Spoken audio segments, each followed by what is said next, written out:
Hello, good morning everyone. This is Pooja Verma. Welcome to our class. So, our book name is History of Past Second, Chapter 1, Tracing Changes Through 1000 Years. बच्चों last video में हमने जाना कि किस तरीके से जो है चेंजेस टाइम के साथ में हुए और वर्ड्स के मीनिंग भी चेंज हुए, साथ ही में लोग जो है लोगों को अपॉर्चुनिटी मिली, मतलब जो है बिज़नेस वगैरह स्टार्ट करने लगे लोग, है ना। नए नए इन्वेंशंस किए लोगों ने, कौन कौन से इन्वेंशन किए जिसमें आपके फूड वगैरह, ड्रिंक्स वगैरह ये सारी थी, ठीक है। अब धीरे धीरे जो है लोगों के क्या बनने लगे, ग्रुप बनने लगे, है ना, पॉलिटिकल और सोशल ग्रुप।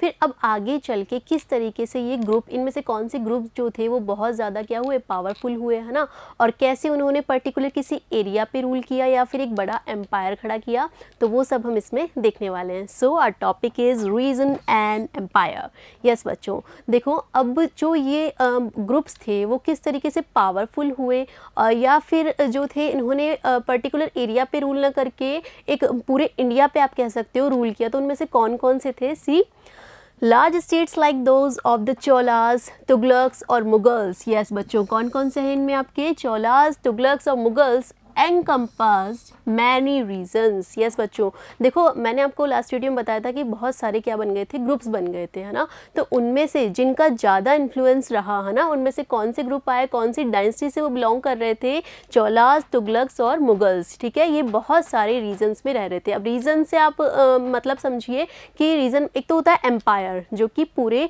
आप कंट्री में कह सकते हो फैला, बड़े लेवल पे फैला हुआ हो, है ना, और एक होता है रीजन। रीजन मीन्स किसी पर्टिकुलर एरिया में छोटे छोटे क्षेत्र, जैसे आपके जैसे ये आपके पूरे कंट्री है मान लीजिए, तो इसके छोटे छोटे एरिया में अगर वो रूल कर रहे हैं तो ये सारे क्या कहलाएंगे, आपके रीजन, है ना।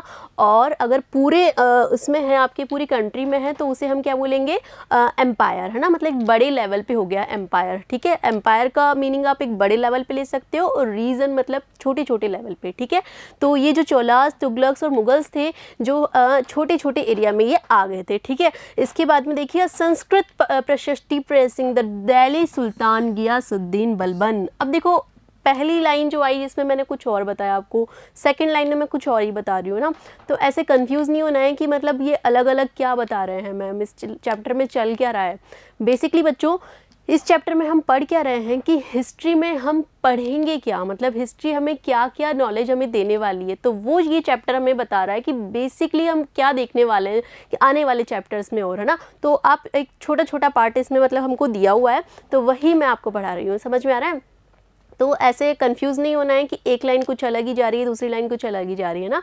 तो देखिए संस्कृत प्रशस्ति प्रेसिंग द दिल्ली सुल्तान गियासुद्दीन बलबन। ये संस्कृत प्रशस्ति, पहले तो ये देखिए कि प्रशस्ति होती क्या है, इस तरह की दिखती है कुछ। ये पहले के टाइम पे जो है जब मतलब आपके पेपर वगैरह भी नहीं था, तो उस टाइम पे जो है इस तरीके से जो आपके ये मेटल वगैरह होती है उस पर जो है मतलब गुदाई की जाती थी, लिखा जाता था उसके ऊपर, है ना, अपने बारे में। ऑफ कोर्स जो रूलर्स होते हैं वो अपने बारे में अच्छा अच्छा इसके ऊपर लिखवाते थे, जिससे कि आने वाले टाइम में लोग जो है इनको पढ़ के उनके बारे में जान सके ना। तो उसी तरीके से ये संस्कृत प्रशस्ति है जिसमें किसके बारे में लिखा हुआ है, दिल्ली के एक सुल्तान थे गियासुद्दीन बलबन, ठीक है। दिल्ली में रूल किया था इन्होंने, है ना। तो उनके बारे में जो है इसमें काफ़ी कुछ अच्छा अच्छा लिखा हुआ था ना, जिससे कि लोग जो है इनके बारे में पढ़े और इनका काफ़ी नाम हो ना, फेम हो इनका। तो क्या लिखा हुआ था, सी देखिए, explain that he was the ruler of a vast empire that stretched from Bengal to Afghanistan. Yes बच्चों, उसमें क्या लिखा हुआ था कि ये इन्होंने जो एक बहुत बड़ा एम्पायर फैलाया था, जिसका एक्सपेंशन कहाँ से कहाँ तक था, बंगाल से आपके अफगानिस्तान तक जो है ये फैला हुआ था, ऐसा उस प्रशस्ति में था। बट ये कितना सही था कितना गलत था, अब देखिए इस तरह की अगर हिस्टोरिकल कोई चीज़ होगी तो ऑफ कोर्स हम उसे सही मानेंगे, लेकिन हिस्टोरियंस जो होते हैं वो सब कुछ अपना जो है उनका सर्वे वगैरह होते हैं ना, और आजकल तो मतलब टाइम का भी पता चल जाता है कि ये चीज़ कितनी पुरानी है, इस तरह के जो है मतलब उनके पास में मशीन्स वगैरह इस तरह के गैजेट्स हैं आज, है ना, तो उससे पता लगा लेते हैं। तो इनकी जो है मतलब पोल तब खुली है, कैसे खुली है देखिए, historians regard these as exaggerated claims of conquest. Yes बच्चों, तो हिस्टोरियंस ने जब पता लगाया ना इसके बारे में, तब पता चला कि इन्होंने जो भी क्लेम किया वो जो था वो गलत था, वो बहुत ज़्यादा एक्स्ट्रा वो कहते हैं ना मतलब नमक मिर्ची लगा कर बोलना, वो वाली चीज़ थी इनके साथ में, है ना। तो ऐसा कुछ नहीं था कि इनका बंगाल टू अफगानिस्तान तक इनका रूल नहीं था, ये सिर्फ इन्होंने इसलिए करवाया उसके ऊपर ताकि आने वाले टाइम में आज से मतलब 1000-2000 साल बाद जब लोगों के सामने ये चीज़ आएगी तो उनको तो यही लगना चाहिए कि मेरा एम्पायर इतना बड़ा था, है ना। तो ऐसा इसलिए उन्होंने किया था, लेकिन हिस्टोरिकल ने जो अपने सर्वे से सब पता लगाया कि ये जो था वो सब एक्स्ट्रा लिखा हुआ था, ऐसा रियल में ऐसा नहीं था ना। सो why did the rulers kept claiming to have control over different parts of the subcontinent? क्यों करते थे वो ऐसा, जो भी रूलर्स होते थे ऐसे मतलब झूठी चीज़ें क्यों लिखवाते थे? ऑफ कोर्स कि बाद में आने वाले लोग जो है उनके बारे में अच्छा जानें कि उन्होंने इतना बड़ा एम्पायर पे उन्होंने रूल किया ना, ठीक है। सो by 700 many regions already possess distinct geographical dimensions. Yes, their own language and cultural tendency become clear.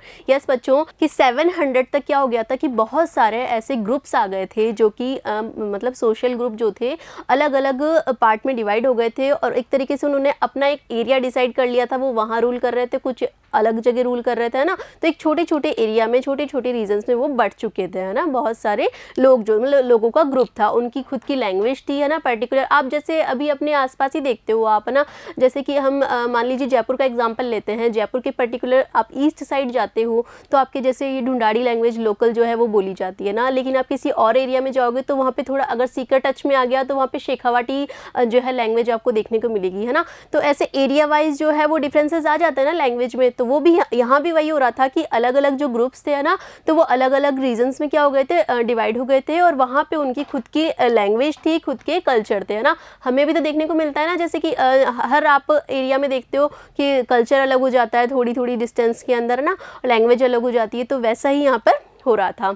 So They were associated with specific ruling dynasties. Yes, वो अब बाद में देखो क्या हुआ, ये जो ग्रुप्स थे जिस तरीके से ये फाइनेंशियली या फिर सोशली जैसे जैसे स्ट्रॉन्ग होते गए ना बच्चों, तो इनका क्या हो गया, एक तरीके से इनका जो भी रूल करने का जो मतलब एरिया था ना वो बढ़ता गया, है ना। तो बढ़ते बढ़ते फिर एक तरीके से बहुत बड़ा एम्पायर उन्होंने फैलाया, है ना। तो उनमें स्ट्रांगली जो सामने आए ना वो कौन से थे, चौलास, खलजीज, तुगलक्स एंड मुगल्स। यस बच्चों, अब इनके बारे में हम डिटेल से आने वाले चैप्टर्स में पढ़ेंगे। अभी आप जो इसका बेसिकली जो है ना नॉलेज वो ले लीजिए आप, ठीक है। तो ये जो थे चौलास, खलजीज, तुगलक्स एंड मुगल्स, ये जो है बहुत ही पावरफुली सामने आए, जो कि मतलब इनकी डायनेस्टी जो है पूरे मतलब ऑलमोस्ट इंडिया में फैली, ठीक है।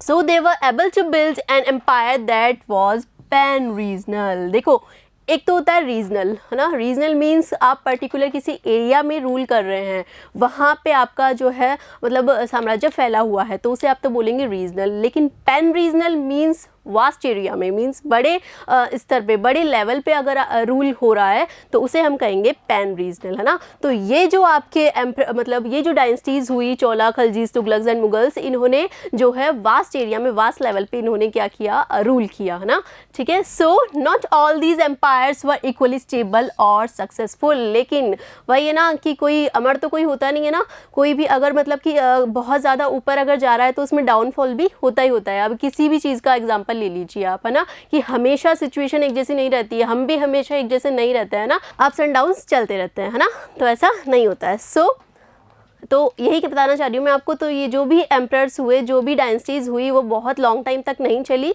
डाउनफॉल भी उनमें आया, है ना। So when the Mughals empire declined there was a reemergence of regional states. Yes बच्चों, जब मुगल एम्पायर, जो आप आगे चैप्टर में पढ़ोगे, मुगल एम्पायर जो है डाउनफॉल जब उसमें हुआ, है ना, उसमें बहुत सारे एम्परर्स हुए, तो लास्ट जो इफेक्टिव एम्परर जो हुए वो औरंगजेब हुए। तो उनके बाद में फिर जो है इनके एम्पायर में डाउनफॉल आया, है ना।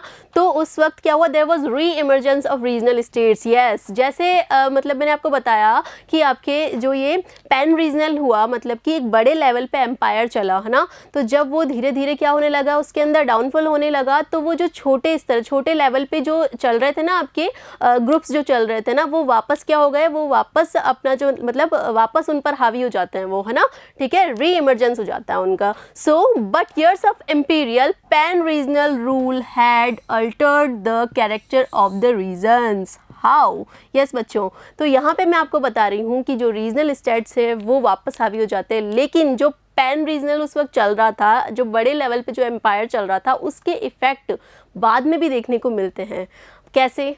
अब इसको आप इस एग्जांपल से समझिए, जैसे कि अभी आपके कोविड का पीरियड चला था, है ना, तो उस वक्त आपने देखा था कि लोग कैसे बिल्कुल घरों में रह रहे थे, है ना, एकदम बाहर आप जा रहे हो तो मास्क के बगैर, ग्लव्स के बगैर आप जा ही नहीं रहे हो ना, मास्क तो वियर किया हुआ है ना, मतलब लोगों को इतनी हैबिट हो गई है कि वो अब भी बिना मास्क के नहीं जाते हैं बाहर, है ना।